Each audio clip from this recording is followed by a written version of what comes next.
What's up, guys? How we doing? Hey, Doing real good. How about you? I'm doing all right. Doing all right. Good. We have a topical topic today, especially for the guy in the northeastern corner of this chat right now.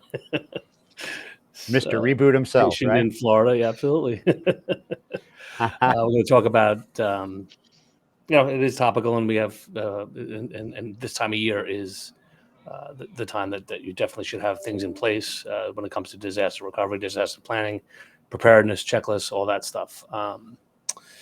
Before we go any further, I am Brian Bracci. I am with B&L. Whoops, I did that backwards. B&L PC Solutions out of Long Island, New York.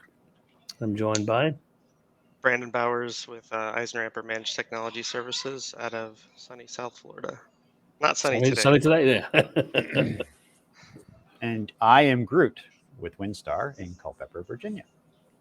Very well. All right, so we may have touched on this subject at some point in the past, but I think it's important and more so, like I said, this time of year to kind of talk about the things that you should be doing uh, to get away from the reactiveness of disasters, because that's what the majority of people do in their personal lives. But on the business side, there's definitely some things that you can do to prepare you how to act, what to do, who does what in the event of a disaster. And this hurricane down in Florida, I mean, I think the one plus to something like this is that we all just kind of came out of COVID, and we had that whether you're still in a hybrid work environment now, we had most people working remotely, so it's along the same concept as that. But even when we did that, I don't think the nation was prepared for COVID, and I think we learned a lot from that.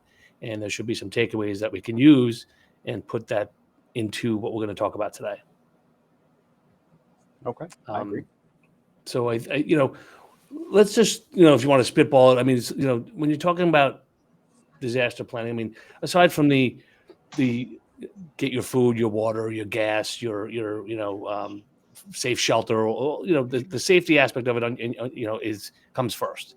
On the business side, I think some of the things that we should talk about are what should the business have in place today before something happens. What's one of the I, things that you guys think? I think number one is having a sit down and putting together, even if it's the most basic thing, you have a one-page Word document, but call that your disaster recovery plan and start getting together like, what are we going to do in the event of an incident, in the event of a disaster? What are the things we need to know? Who do we need to communicate with? That list will grow Yeah. well beyond one page once you put together a full plan. But having something in place so that when you're in the instance of having an incident, whether that's a hurricane like we're having here in Florida, or you've got a data breach or ransomware or whatever else it is, it's a stressful situation for people to be in. And when you're in a stressful situation, you make bad decisions most typically, right? So whatever you can do to plan that out beforehand, so like you don't need to make this, like your decision tree is in the document. It's your checklist. Go through your checklist and just make sure that it gets done and you know who to contact in there. That's usually what my number one recommendation is. Then what's in there, there's a lot of different things that, we may talk about some of those right now, but I think just starting with something basic there and saying, hey, this is our version one disaster recovery plan and what we're going to work off of. That's And I think So there's yeah, we two pieces to that. like a month. One piece is similar to COVID. The office is up and running. Nobody's going there though. So let's all look at that remote workforce side of it. The second part of it is, especially during a tornado, hurricane, flooding, the building goes down, loses power for a week. That's your real, and that's something that should be tested at least once a year. But this is, I mean, I think Brandon, in Florida now, I mean, there's the high likelihood that some of these businesses are going to be without power. What's the plan there? What do you do? How do you work? I mean, even not only your office, what about your home? What's the steps to recovery from that, or steps to mitigate any obstacles that you're going to have? I mean, is that written down? Well, That's a well, that key part of it. yeah, that's a good point. So specifically, when we're talking about a hurricane, there's some steps beforehand you want to make, right? general preparation. So again, it's timely. I'm going to use the hurricane example right now. Sure. So some things there, hey, maybe everybody should take their laptops home, or if you've got monitors or equipment next to where you're physically located in Florida, where the hurricane is, you want to take those away from the window or bag them up or get things off the floor because, after the instance of it happening, what's going to happen? Usually, windows get busted in, there's leaks in the ceilings.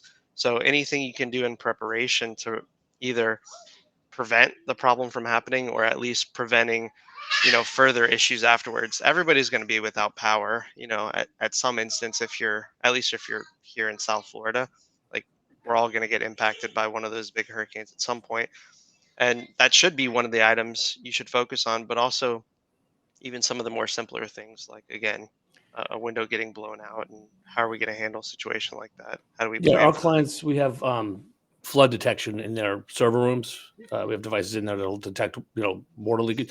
In the instance of something like this, there's nothing you can do, right? If you're flooded from a hurricane, if a window breaks, water gets in and it starts, gets into that server room, IT room, whatever, and that equipment's gone. You could say, so that's the extreme, but the reality is, we use flood detection for, the kitchen room's backed up to the kitchen sink and there's a leak there. Let's go there and shut the equipment down, whatever we have to do. In this case, if you get that alert during a flood, you have to have a completely do a 180 on how the business is going to operate. Are you prepared to do cloud virtualization? Like, is that stuff in place to keep the So business going? this all should be starting very much like a cybersecurity world. It starts with an assessment, right? I have to assess what my business is going to need to be able to conduct business in the event of a disaster. That being said, what are the systems that are required for us to do that business? Once we know those things, we can then build a checklist of things that we need to do around those systems so that if they disappear, we can, have a thing of what we're supposed to do. Where's the break glass document that has all the contact information? Who's responsible for what piece of information? Who does what? What executive's in charge of this? If the building burns down to the ground, what does that mean versus, okay, are we virtualizing in the cloud? It's no different than any other thing we're sitting here preaching every week. this? Goes back to having that DR plan in place, and it's something you need to do before the disaster That's right. strikes. Yeah, Right. and simple things that should be in there. You made a good point, because I've seen this happen where no one has employee contact numbers, cell phone Correct. Because it's numbers, all in Exchange server or something, right? Like, except you're cooked. Right. exactly, exactly. So simple things like that. You need a call tree in that plan. Can't get into the office. Okay, what's going to be the plan to work? How are our backups functioning? Did we do an offsite before, the hurricane hits? Do we need to shut down Right. any equipment? Like, that should all be part of that plan. Right. In the assessment, we're looking at, like, okay, obviously we're talking about backups for a lot of these things, but what's the recovery time objective versus point? And then what's the maximum tolerable outage? Like if we're talking about physical disaster, then we could be weeks before we're back in the building, months, right? So what are we doing about that?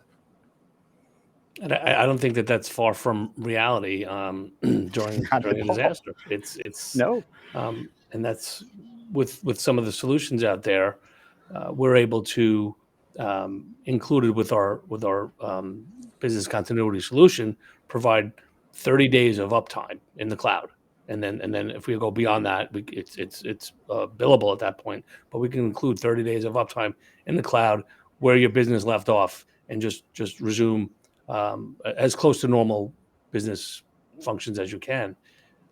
But And I think the important part of what you guys are trying to convey, uh, and I'm sorry to interject, Brian, but no, I just you're came good. out of a meeting and I was trying to emphasize this to these folks as well, is it's one thing to have that plan and you got to have that, right? But then you have to be testing it, Of and then course. you have to have systems that allow you to verify. Like, okay, I'm relying on backups. Well, then that means I need to know my backups are good, right? So do I have a system in place that's checking that, and I'm sure my backups are going to work. I'm sure I can go to the cloud. You know, again, I know we get stuck on compliance and all that, but the reality is with compliance, you need to validate, you need to prove. And so that's for the regulatory requirement, but for the peace of mind requirement, right? If you're a business owner or an executive and you're in charge of this and you're preparing for that disaster, it's all the same stuff. I mean, you care about all those things regardless of whether there's regulatory pressure for it or not. Agreed. I mean, we have clients we have to twice a year test we shut their building down. We kill power to the IT room and Go home. go ahead and work. Yeah. We are on, Sev 1, buildings decommissioned, go ahead and work. And they get a checklist of stuff that they have to do. Log in this way. Were you able to see your most recent data? Send an email outside the company to so-and-so, attaching a document from today. So it's a whole, and that gets done twice a year, signed off on. So That's we know fantastic. it's auditable, it's tested and verified. So we're, for the most part, that they're in a good place. They're ready for See, something those like this. people are prepared, at least for their data. Mhm. And then they got to go through the rest, right? Making sure they know who to contact. And I'm sure you're doing all that, Yep, but I'm just yep, saying, that's like, all part of it. because they're It kinda walking ties through in that exercise. with the incident response plan too, because there's a lot of Absolutely. step over in there. So yeah. Overlap, right? Yep. I mean, big time. Look, disaster recovery is, when we talk cybersecurity, we're always thinking the hacker, the computer, right? But it's more than that. It's the incident response. It's the entire recovery, because not only do we have to deal with the event if there's a breach, but sometime we're going to need to remediate that event. Then we're going to need to restore and then debrief. And all of the things we're sitting here talking about in terms of disaster recovery kind of come into play with that. One thing I didn't think of that I read before is if you're still a paper business, the majority of your work is conducted and you're filling out forms and you're doing stuff physical, and that stuff is in the office and something happens like this and that's gone. Should you have scanned? Should you have done things differently? Evaluate your routines. Yeah. Because if that's gone, you're out of luck. Yeah, and that's oftentimes the backup systems. Like I know Right. in our medical practices, right? Like if their systems go down, they try and if they have planned maintenance, they'll print ahead of time the schedule the Right. next day and all that. But they still can fall back to paper if they need to, because the systems are down. But then you got to get all that information back into the system once it comes back up. You do. Worst case, you need to have insurance in place too. I mean, same goes for like a cyber event, but make sure, hey, you're in Florida, get hurricane insurance, have flood insurance, Right. things of that nature. Because I remember, oh man, it's going back. Maybe it's been 6 years since the last big hurricane down here. I think. Hmm. But we had one customer that had damage to the roof of their building. Um, Comcast internet was out in the area. One of the wireless towers was also out, so we couldn't even get LTE service in the Right. area to bring them up. Luckily, they were on a cloud solution for everything, so they could work remotely. But there was still major business interruption, and insurance really, helped big with that. When it came to any of the additional work that either we had to do and get them back Hmm. up and running, or even some of the providers that they needed to leverage to repair building, repair their office, uh, fix the Does flooring, all kinds of insurance, stuff like that. do they pay anything like, uh, you know, salary? Like you're paying people their salary, but they can't work, right? Will insurance cover any of that? I'm not sure, but any of the services I know that we had to work overtime to do, Mhm. insurance covered all of that for any of the customers that we worked with. I'm not Cool. sure about, lost usage time, right, from your employees not being able to function. Right. That might be a little more long term. Yeah. And something to consider too is if you're dealing with um, whether you're working, your business is national or even international. And I hate to say it, but they don't need to be. They don't want to be impacted by this. As sympathetic as they are to your situation, they're on the West Coast. They're in another country. They just need their product or their whatever. So you got to think of how and when you're planning out how it's going to impact the company beyond your local landscape. Like your clients, if they're outside of the area, you're the one being Exactly. impacted, but they're not. So, Exactly.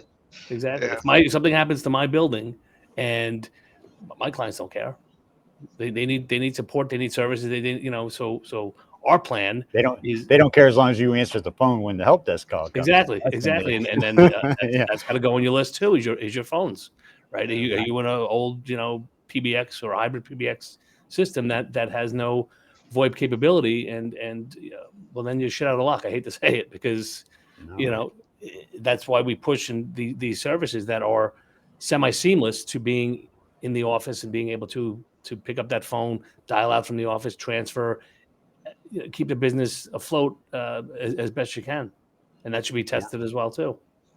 Sure. Um, No. what else we have? Let's see. I'll look at my checklist here. Yeah, I think we kind of touched on a lot of the broad Yeah. overview So of. I can read off like kind of what I got on my Sure. list a little bit if that helps. Like, we say like create an IT asset inventory list to identify all the functions, the data, the hardware, and systems in the business, right? Then identify what potential disasters or threats could happen to those systems. Then for each one of those systems that's mission critical, how can we minimize or avoid any of that happening, right? Or minimize it at the very least. Um, we want to go have plans for recovery specific to tornadoes, specific to hurricanes, or nuclear attack, or whatever. Right? It's not always the same. Same with incident response. When we do tabletop exercises, we do ransomware. We do it's different Sure. things Yeah. cause different ways. Um, then get your plan and your timeline for each of those functions, and then prioritize so that when that's happening, you're doing it at get this first, so we're doing it in the right order, wasting as little time as possible. Make sure that backup strategy is there and test it, validate it, right? Define your communications plan with employees, clients, vendors, and the media. Mm-hmm. Create a break glass document that has all the instructions on what to do in case your key executive dies or something along those lines happens to the company, right? Like, look, if you're the key player in your company, Brian, and you pass away tomorrow, what is your company doing? That's a disaster, right? Like, To I'm add to sorry. that for a second, Yeah, and to what please. I mentioned before about the communication. So, like this document, it needs to be available during the Well, disaster. that's exactly. So That's make right. sure it's not on That's why only a it's break system in the glass. office. Yeah, Yeah, right. Yeah, No, yeah. it's got to be hanging or in a sealed envelope, under the desk or something. I don't know, but yeah, it's got to be In a physical. safe in the Yep. in somebody's house That's or got a bank or whatever. regular lock, no electric Yep. locks. Right? Yep. It's got to be a tumbler or whatever. Right. Um, then obviously if you have recover a disaster team, make sure everybody knows what their roles are, get your communication to the media, get that strategy worked out and make a policy on it. And then the last thing I got on my list is periodically meet and review and Yep. up. This isn't one and done. This is organic. Yeah, It's and to Brandon's point on what he said earlier, we had we were doing a tabletop with a client, and it came up that the internet there was no internet service, and on top of that, the cell towers were all destroyed locally to your residence, and you had no. So your backup plan was, I'm going to do everything through LTE. We got everybody LTE service books, and they're all able to work remote. Now LTE's gone, so they actually ended up purchasing not for data but for communication, GPS. I was going to say like a Phones. satellite phone. Yeah, satellite phone. So now they can use that to at least communicate. And I said, well, that's listen, it's one thing that they didn't think of, and maybe because you're impacted by this, but now you can at least call outside of your area and listen. The end game here is to we have to look at the impact and the severity. Correct. If we're talking nuclear, God forbid, I mean, then who gives a shit, right? I mean, it's Well, like, and if we're talking about the hit is not that impactful, right? Like, I mean, if it means that I don't know, the flowers don't get packed tomorrow, that's not right. as imperative as the people don't get water, Like, you know, Yeah, like I mean, look at FedEx. FedEx reaches certain out 2 days ago, 3 days ago. Here's our impact on what we Right. see, what we're observing. That communication is key too, and that should be on your list too. If it's something that like a storm that you can see, it still goes on this list. But listen, communicate with your suppliers, your vendors, your clients. Listen, here's our ask them what their process. plans are, right? Know what Exactly. the vendors' plans are. Know, you know, Right. yeah, how can I communicate that to my clients ahead Which I of time? didn't think This of is that. what That's you can something that expect. These are the should things be that on there. could potentially happen, and here's how we handled them. You know, Yeah. that kind of stuff. Yeah, I Yep. think that's a great idea. Yep. I'm on And that. see, we just spitballed that one. That It's just going to came my out of list. nowhere. I'm adding it right now. Yep. And you learn, like I said, it's evolving. Definitely. You're gonna add to it. You're gonna change things. You're gonna change people and processes, but it needs to be done. I mean, you can see why and you can get real granular with this stuff, and you need to at some level, but high level for your employees, break it down, make sure they have a copy of it with them, and it's never until they need it that they need it, right? I And would don't get say overwhelmed in the beginning, though. Just get that's what I something was just going to say. down. Brian, you're right. It is granular and it is big, but here's the deal. Start one, Yeah. right? Do 5 things, whatever. It's not going to be right or perfect or done all the way or whatever, but get something. Mhm. Don't make it overwhelming. Don't put that mountain in front of you. And then regularly review it with your team because they're going to see things that are important to them that you never even considered. Like what's important to me and what's important to my team are 2 different worlds completely, right? Like they just don't care what's going on over here for me. They got phones to answer. You know, that's what's important to them. Yep. Right? Yep. And so, yeah, review it. Don't get intimidated. Don't let this be something that, oh my God, it's yet another thing. These guys are always just talking about these. Who's got time for this? Well, Right. look, you don't have time when hurricane's knocking over your building. Well, that's the takeaway. I think, like you said, start something. Don't be that reactive because you're going to fail. Guarantee you're going to fail Right. because you're going to look for shortcuts or try to do things that either aren't in compliance with your business or Right. oh, you know what, shut this off. We don't need that. Or give this guy access.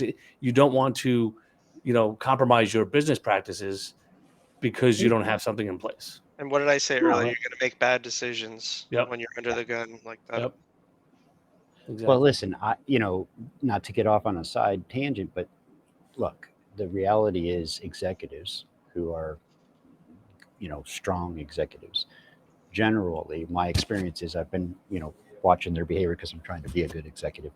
Got a long ways to go, but I'm seeing that what they're really strong at is having the information given to them by the people who are in the trenches and making a quick decision knowing they could trust that information, right? So, what's the disaster recovery plan? This is the tool that your team needs to have to be able to then provide you with the up to minute information that's going to be necessary during this crisis for you to be able to make decisions in an effective and good way for both your clients, your team, and your business. Yep, agreed. And that's having the right people in the right places because that's you